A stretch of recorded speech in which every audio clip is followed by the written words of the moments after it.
سلام آبجی، این چه گاو خوشگلیه. به این میگن زردگوش. چی میخولی؟ علف میخولی؟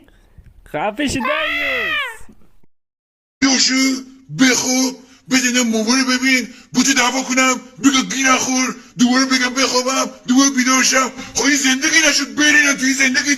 ادبار به توی احمق نگفتم تو محل ما نیا. اینجا چیکار میکنی؟ میتونم میام اینم میکنم اونجا. من تو میگم برو از محل ما برو بیرون. وایسا الان داره باز کنم. برو گم شو بینم. مالی الفانیسی برو بینم. فرار کن داشت فرار کن اومد.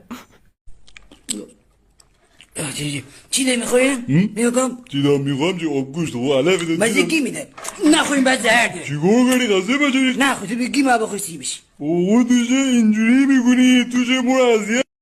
میگم به فرمون میدی؟ فرمون برچی؟ فرمون بده کار نشوش بیا خب بیا جا دارم؟ بیا آره جا داری بیا دارم خوبه همینجا بشه آها خب که چی؟ حالا میگم که چی شد مثلا میموس بری؟ بی شخص